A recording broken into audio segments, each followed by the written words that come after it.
Hello student, ये हमारे BA fourth semester की साइकोलॉजी की क्लास है जिसमें हम लोग पेपर पढ़ रहे हैं अब नॉर्मल साइकोलॉजी।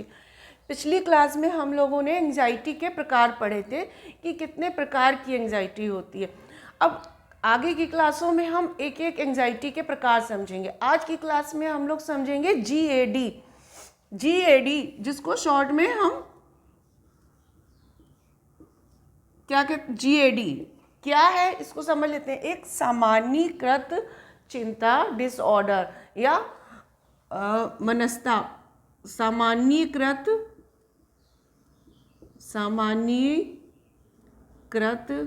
जनरलाइज्ड है ना,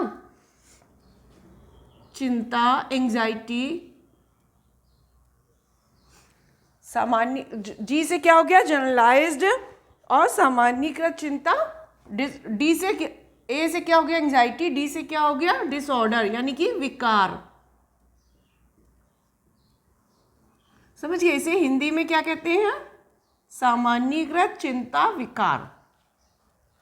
शॉर्ट में क्या कहते हैं GAD, इंग्लिश में क्या हुई जनरलाइज्ड एंजाइटी डिसऑर्डर। इतनी बात समझ आ गई। अब ये सामान्यीकृत चिंता क्या होती है, कैसी होती है। सामान्यीकृत चिंता एक तो अवास्तविक चिंता होती है। चिंता तो सभी अवास्तविक है ना, कि वास्तविकता से कोई इनका ताल्लुक नहीं होता। जो वास्तविकता में चिंता तो होती है लेकिन जो एंजाइटी होती है वो अवास्तविक चिंता होती है, यानी कि कुछ ज़्यादा ही जो चिंता का रूप बहुत ही विकराल होता है, या उसका बुरी चिंता कि उस घटना के बारे में इतना अधिक सोच लेना कि उसकी वजह से उसको पैनिक अटैक आने लगे, चक्कर आने लगे, बेहोशी आने लगे, पसीने छूटने लगे, वो होती है अवास्तविक चिंता। अब ये जो सामान्यीकृत चिंता विकार है, इसमें चिंता का जो रूप होता है अत्यधिक होता है। चिंता अत्यधिक होती है, अत्यधिक चिंता होती है, इसमें अवास्तविक होती है और अत्यधिक होती है। इतनी बात समझ आ गई, इतनी बात समझ आई। चिंता अत्यधिक होती है और अवास्तविक होती है। अब इसमें लक्षण क्या आते हैं, कैसे पता चलता है कि ये GAD है। GAD में कुछ लक्षण होते होंगे है ना, तो उसमें लक्षण क्या होते हैं कि पसीना आना। लक्षण क्या होंगे, लक्षण कैसे पता चलेगा कि हमको GAD है। उस समय क्या होगा, पसीना आएगा, पसीना आना, ठीक। सबसे पहले हम लोग किसी व्यक्ति को देखेंगे अगर वो एंजाइटी में है तो क्या होगा, पसीने में तरबतर होगा। और क्या चीज़ें होंगी उसकी अंदर, हृदय गति काफ़ी तेज होगी, हृदय गति तेज होगी, हृदय गति में परिवर्तन होता है। जिस समय कोई पेशेंट होता है, अगर किसी को एंजाइटी हो रही है तो उसको पसीना आ रहा होगा, उसकी हृदय गति काफ़ी तीव्र हो रही होगी और कुछ पेशीय खिंचाव हो रहे होंगे। पेशीय यानी कि मैस्कुलर खिंचाव हो रहे होंगे, यानी कि हाथ पैर कुछ ऐंठ रहे होंगे, अकड़ रहे होंगे, कुछ हाथ पैर मतलब बिल्कुल जैसे आप चाहो भी तो सीधा नहीं हो रहे होंगे, तो पेशीय खिंचाव हो रहा होगा उस समय। ये सारे लक्षणों के आधार पे हम समझ। अब चिंता के समय जो हम लोग नॉर्मल चिंता करते हैं तो ये सब चीज़ें नहीं हो रही होती हैं, लेकिन जब ये विकार बन जाती है तब जब चिंता कर रहा होता है विकार के समय ये सारे लक्षण भी दिखते हैं। और क्या होता है इसमें, एक ये भी होता है लंबे समय तक चिंता रहती है, लंबी अवधि। इसकी अवधि कैसी होती है, लंबी, यानी कि हम लोगों को, नॉर्मल लोगों को चिंता कैसे होती, चिंता थोड़ी देर के लिए हुई, खत्म हो गई, लेकिन जो विकार के रूप में होती है उस चिंता की अवधि भी लंबी होती है। अब इसके अलावा और से क्या है इसमें, चिंता के दौरे पड़ते हैं, इनको चिंता के दौरे पड़ते हैं, यानी कि लक्षणों में क्या देखने को मिलता है, उसको पसीना आ रहा है, हृदय गति तीव्र हो गई है, पेशी खिंचाव हो रहे हैं और कुछ चिंता के दौरे पड़ रहे हैं। इसके अलावा क्या होता है इसमें और क्या होता है, यानी कि चिंता के जब दौरे पड़ रहे होते हैं, कभी कभी तो वो व्यक्ति नॉर्मल हो जाता है, लेकिन अचानक से उसको अटैक आते हैं। चिंता दौरे से मतलब अटैक आते हैं, तो हमें पता चलता है कि इसको एंग्जाइटी कहते नहीं, एंग्जाइटी अटैक आ गया।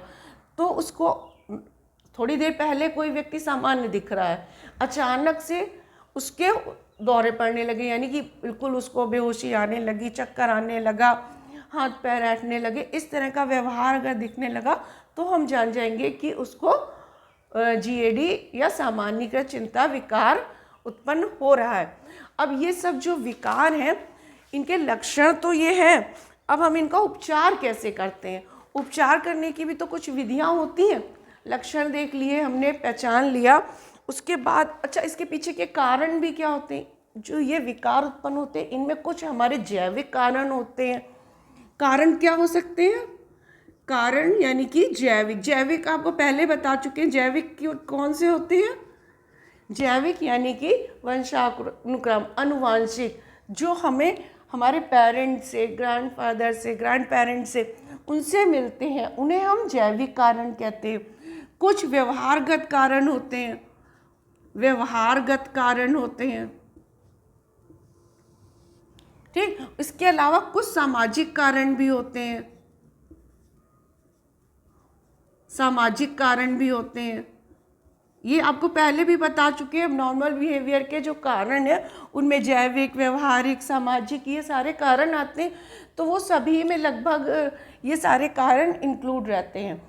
तो जैविक, पहले तो जब एबनॉर्मल बिहेवियर की जांच की गई तो सबसे ज़्यादा मुख्यतः जैविक कारणों को ही महत्व दिया गया कि अनुवांशिक होते हैं। लेकिन जैसे जैसे आगे प्रयोग होते गए, रिसर्च होती गई, तो व्यवहारिक कारण, सामाजिक कारणों को भी इसके लिए माना गया। इन कारणों से भी विकार हो सकते हैं, यानी कि जो हमें वातावरण मिला है या पर्यावरण है, जो हमारे आसपास के लोग हैं, वो भी कारण हो सकते हैं किसी भी विकार का, ठीक। सिर्फ जैविक कारक ही जिम्मेदार नहीं है। तो ये हो गया, इसके कारण भी होते हैं। अब इनका हम उपचार कैसे करते हैं, अब आगे की विधि इसमें देख लेते हैं। उपचार क्या होते हैं, उपचार करने के क्या तरीके हो सकते हैं इनके, है ना।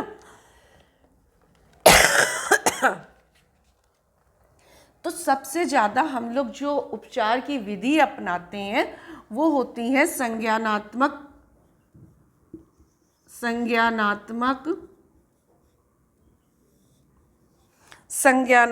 चिकित्सा। इसमें क्या होता है,